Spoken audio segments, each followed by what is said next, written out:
وقل جاء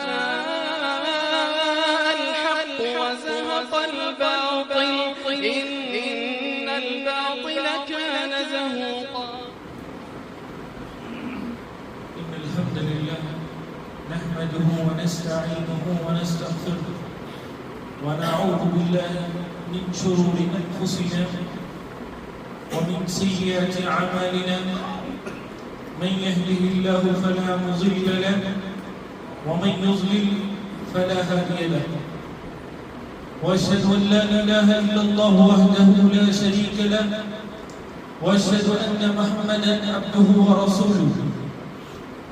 يا أيها الناس اتقوا ربكم الذي خلقكم من نفس واحدة وخلق منها زوجها وبث منهما رجالا كثيرا ونساء واتقوا الله الذي تساءلون به والأرحام إن الله كان عليكم رقيبا. يا أيها الذين آمنوا اتقوا الله وقولوا قولا سديدا يصلح لكم أعمالكم ويغفر لكم ذنوبكم ومن يطع الله ورسوله فقد فاز فوزا عظيما. أما بعد فإن خير الحديث كتاب الله وخير الهدي هدي محمد صلى الله عليه وسلم وشر الأمور محدثاتها وكل محدثة بدعة وكل بدعة ضلالة وكل ضلالة في النار. محترم مکرم بزرگان دین، پردہ نشین خواتین اسلام اور حاضرین جمعہ، اللہ سبحانہ و تعالیٰ نے ہمارے جسم کو جو بنایا ہے اس میں اللہ نے کئی خصوصیات رکھی ہیں. اس میں سب سے مایہ ناز اور ایک امتیازی خصوصیت اللہ نے ہمیں عقل دی ہے تاکہ ہم سوچ سکیں، تاکہ ہم صحیح اور غلط میں فرق کر سکیں، اور اسی طرح ہمارے لیے کون سی چیز محفوظ ہے، کون سی چیز فائدے مند ہے، اس کو پہچان سکیں، اور کون سی چیز ہمارے لیے خطرناک ہے، کون سی چیز ہمارے لیے باعث خسارہ ہے، اس کو پہچان کر اس سے دور رہ سکیں. حاضرین، جس طرح ایک انسان فائدے مند چیزوں کو، اپنے لیے مفید چیزوں کو جانتا ہے، اسی طرح جو خطرناک چیزیں ہیں جس سے ایک انسان کا نقصان ہوتا ہے اس کو بھی پہچاننا اور اس کو بھی جاننا بہت ضروری ہے. اگر کسی انسان کو اگر کسی چیز کی خطرناکی نہیں معلوم رہتی، اس کی خطرناکی کا اندازہ نہیں رہتا، تو اس کو بہت معمولی سمجھ لیتا ہے، جس کی وجہ سے آگے چل کر اسے بہت بڑا نقصان بھی ہو سکتا ہے. جسے قریب میں ایک ویڈیو دیکھ رہا تھا، اس میں بالکل چھوٹا بچہ جسے ابھی چلنا بھی نہیں آتا، وہ سانپ کے ساتھ کھیل رہا ہے. سانپ کے ساتھ کھیل رہا ہے. کیوں کھیل رہا ہے وہ؟ کیونکہ اسے اس کی خطرناکی نہیں معلوم. کتنی خطرناک چیز ہے وہ، اس سے اس کی جان بھی جا سکتی ہے، اس کا اسے اندازہ نہیں ہے. لیکن ہم جو باشعور ہیں، کیا ہم جا کر سانپ کے ساتھ کھیلیں گے؟ کیونکہ ہمیں اچھی طرح پتا ہے کہ اس کی خطرناکی کیا ہے. تو حاضرین، یہ تمہید بتانے کا مقصد یہ تھا کہ ہم مسلمانوں کی زندگیوں میں، ہمارے روزہ مرہ کے اعمال میں ایک ایسا مرض آ گیا ہے، اور وہ مرض بہت خطرناک ہے، اور ہم اس کو پہچان نہیں پا رہے ہیں، یا پھر اس کی خطرناکی کا ہمیں اندازہ نہیں ہے. ہم اس کو بہت معمولی سمجھ کر بیٹھ گئے ہیں. میری مراد نفاق. حاضرین، نفاق ایک اتنی خطرناک بیماری ہے، ایک اتنا خطرناک مرض ہے، اتنی خطرناک صفت ہے جو ہمارا دین، دنیا، ہماری آخرت تمام برباد کر کے رکھ دے گی. اور حاضرین، یہ صفت نفاق کل تک دشمنان اسلام کے اندر تھی، کل تک دشمنان رسول کے اندر تھی. اگر آگے بڑھ کر کہوں تو یہ اللہ کے دشمنوں کی صفت تھی جو آج مسلمانوں کے اندر، مسلمانوں کی صفوں میں آ گئی ہے اور ہمیں اس کی خطرناکی کا بالکل اندازہ نہیں ہے. تو نفاق کو پہچاننا، نفاق کتنی خطرناک چیز ہے اور اس کی کیا علامتیں ہیں اور اس سے کیسے دور رہنا ہے، یہ بے حد ضروری ہے. ورنہ یہ نفاق ہماری آخرت بھی برباد کرے گا، ہمارا ایمان بھی مکمل طور پر تباہ کر دے گا اور اسی کے ساتھ ساتھ ہماری دنیاوی زندگی بھی مکمل طور پر جو ہے تباہ ہو جائے گی.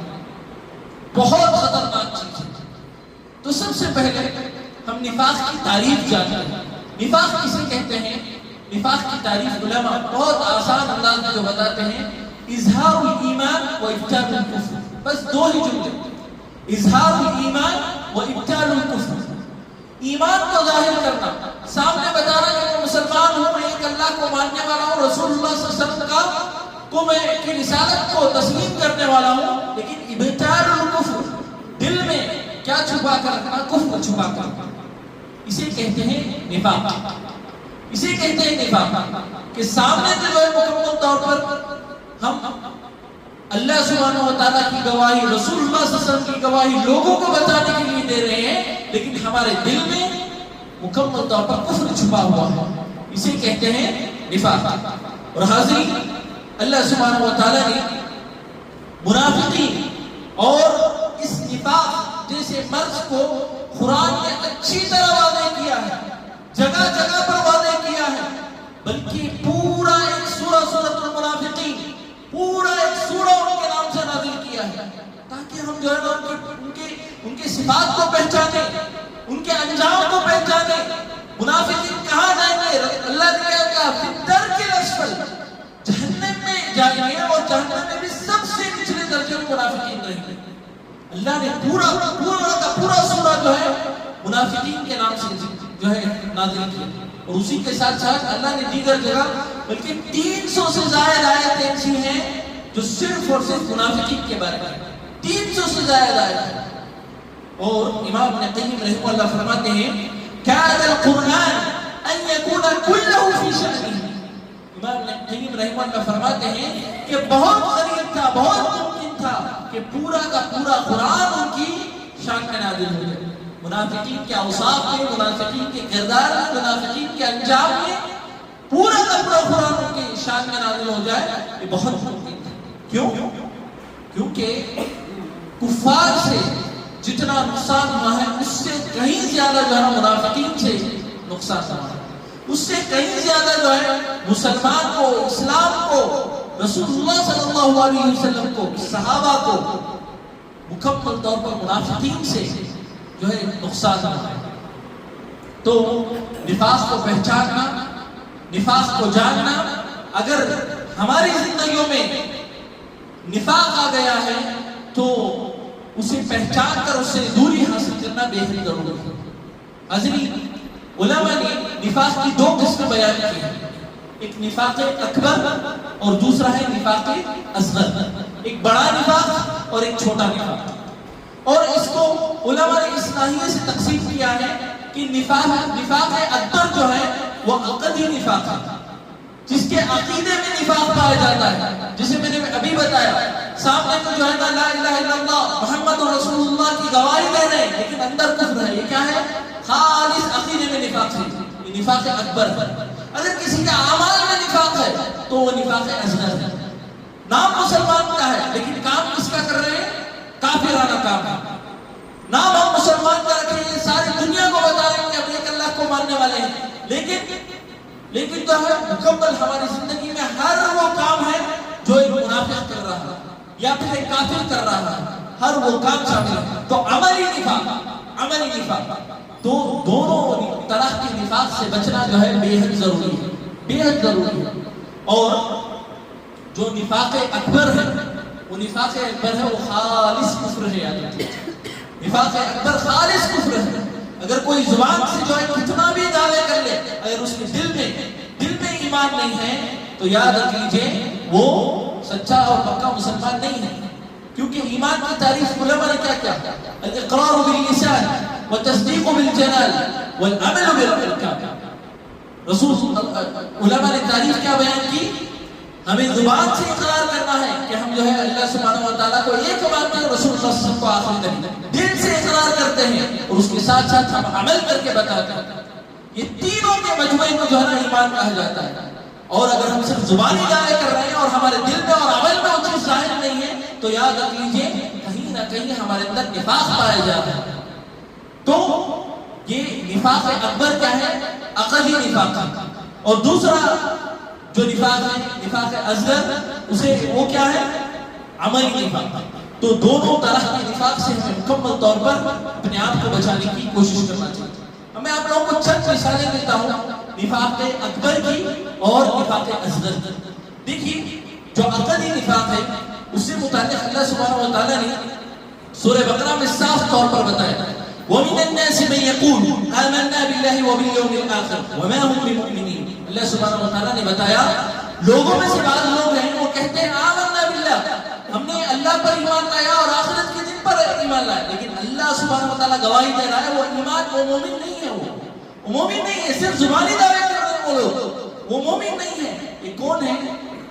جب رسول اللہ صلی اللہ علیہ وسلم ایمان کی دعوت لے کر آئے تھے تو بعض لوگ جو ہے نا مصلحتوں کی وجہ سے سامنے جو ہے نا دعوے کرتے تھے کہ ہم جو ہے مسلمان ہیں، ہم اللہ پر ایمان رکھنے والے ہیں، مصلحت اپنی مصلحت کی وجہ سے، مفاد کی وجہ سے، دنیا کا فائدہ حاصل کرنے کے لیے، آخرت کی کوئی پرواہ نہیں ان کو، اللہ کی کوئی پرواہ نہیں، صرف اور صرف دنیا کی خاطر ان لوگوں نے کیا کہا؟ آمنا باللہ، ہم اللہ پر ایمان لانے والے ہیں۔ تو ایسے لوگوں سے متعلق اللہ نے گواہی دے دی، رسول اللہ صلی اللہ علیہ وسلم کو بتا دیا، صحابہ کو بتا دیا، وما هم بمؤمنین، وہ ایمان والے نہیں ہیں۔ اللہ سبحانہ و تعالیٰ نے اس کے بعد کہا یخادعون اللہ والذین آمنوا وما یخدعون الا انفسهم۔ اللہ نے فرمایا کہ وہ لوگ یہ سمجھ رہے ہیں کہ وہ اللہ کو دھوکہ دے رہے ہیں، وہ لوگ یہ سمجھ رہے ہیں، وہ یہ لوگ یہ خیال ہے ان کا، یہ گمان ہے ان کا کہ ہم لوگ اللہ کو اور اللہ کے رسول کو دھوکہ دے رہے ہیں، سامنے تو جو ہے نا ایمانی دعوے کر رہے ہیں، اصل میں ہمارے دل میں کفر چھپا ہے۔ یہ وہ سمجھ کر جو ہے گمان کر رہے تھے کہ ہم اللہ کو دھوکہ دے رہے ہیں، لیکن اللہ نے کہا کہ حقیقت میں وہ اپنے آپ کو دھوکہ دے رہے ہیں، حقیقت میں وہ اپنے آپ کو دھوکہ دے رہے ہیں۔ لوگوں کو خوش کرنے کے لیے، دنیا کے مفاد پانے کے لیے اتنا گھٹیا سودا کر رہے ہیں کہ وہ سامنے جو ہے نا جھوٹی گواہی دے رہے ہیں، ان کے دل میں کفر چھپا ہے۔ اور اسی طرح یہ پہلی چیز ہے، یہ پہلا نفاق ہے جو نفاق اکبر ہے، یعنی سامنے زبانی دعوے کرنا لیکن دل میں کفر۔ دوسرا طریقے کا نفاق جسے نفاق اکبر کہا جاتا ہے وہ ہے استہزاء بالدین، دین کا مذاق اڑانا، دین کا مذاق اڑانا۔ حضرت رسول اللہ صلی اللہ علیہ وسلم اور صحابہ جنگ کا معاملہ تھا، تمام جو ہے الگ الگ جو ہے جگہ بیٹھے ہوئے تھے اور صحابہ کی جماعت میں چند منافقین بھی شامل تھے اور وہ دین کا، رسول اللہ صلی اللہ علیہ وسلم کا مذاق اڑا رہے تھے۔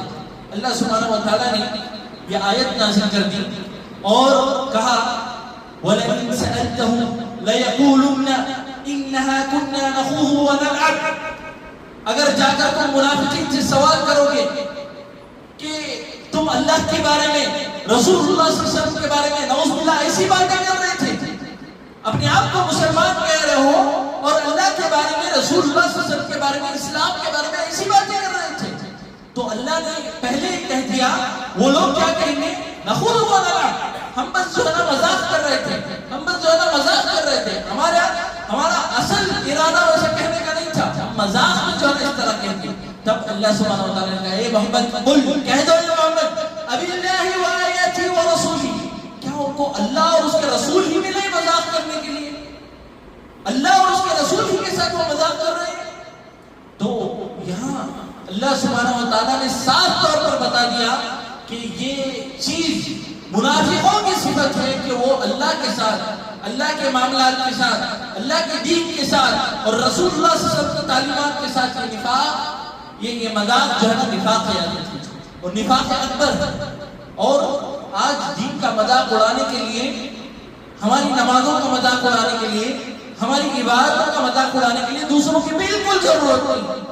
ہماری صفوں میں الحمدللہ ایسے لوگ ہیں جو انا للہ و انا الیہ راجعون دین کا مذاق اڑاتے ہیں، نمازوں کا مذاق اڑاتے ہیں، نمازوں کا مذاق اڑاتے ہیں، روزے کا مذاق اڑاتے ہیں، حتیٰ کہ اذان کا مذاق اڑاتے ہیں، نعوذ باللہ من ذلک۔ یاد رکھ لیجئے یہ چیز جو ہے نا سیدھے اس انسان کو جو ہے نا دائرہ کفر میں پہنچا جاتا ہے، سیدھے دائرہ کفر میں، اسلام سے خارج ہے وہ شخص، کفر جو ہے نا کفر والا عمل کیا ہے وہ شخص، کوئی چھوٹی چیز نہیں۔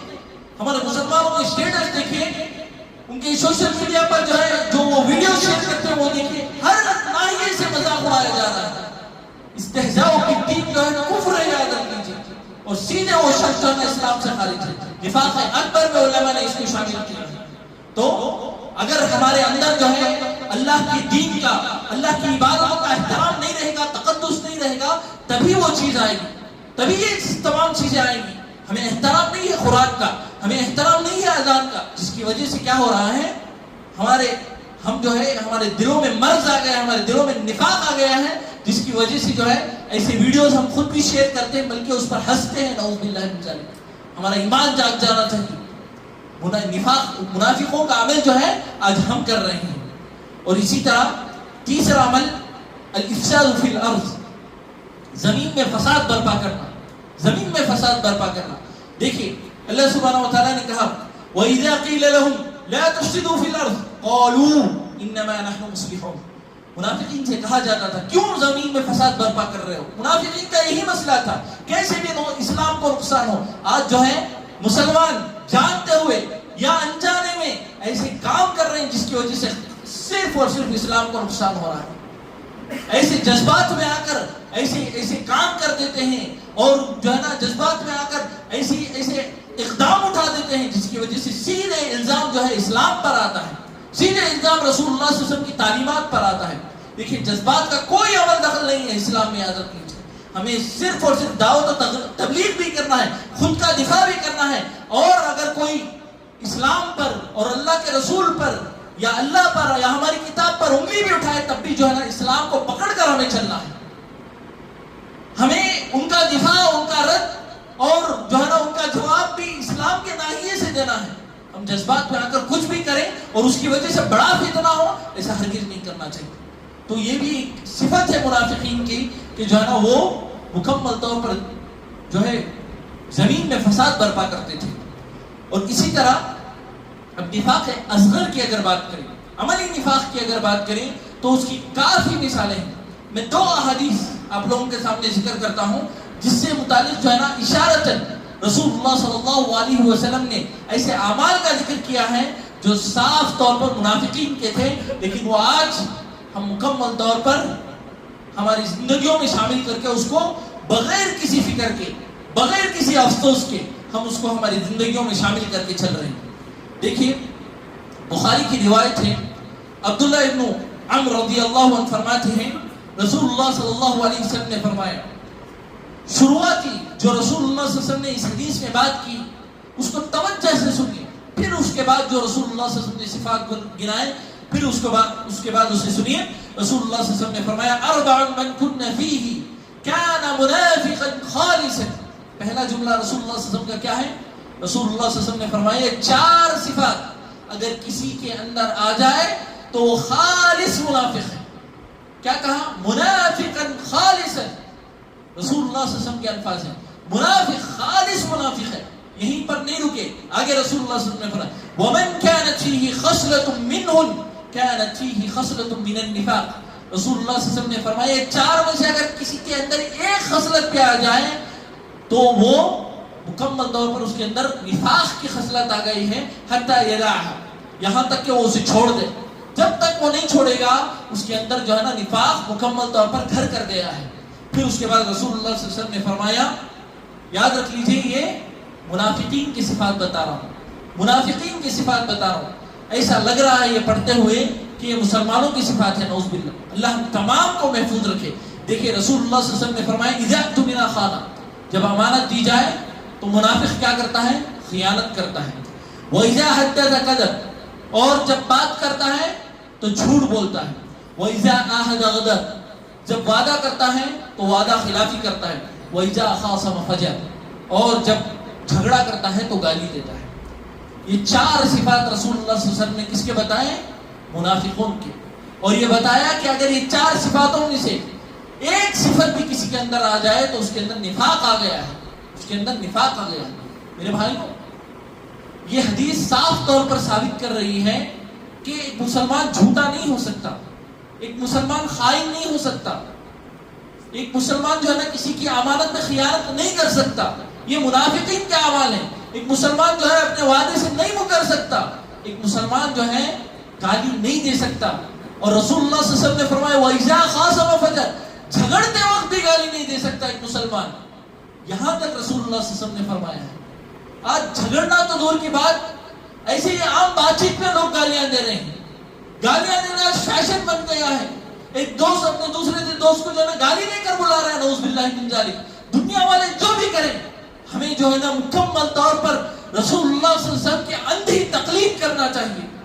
رسول نے بتا دیا تو فوراً ہمیں جو ہے نا اسے برا مان لینا چاہیے۔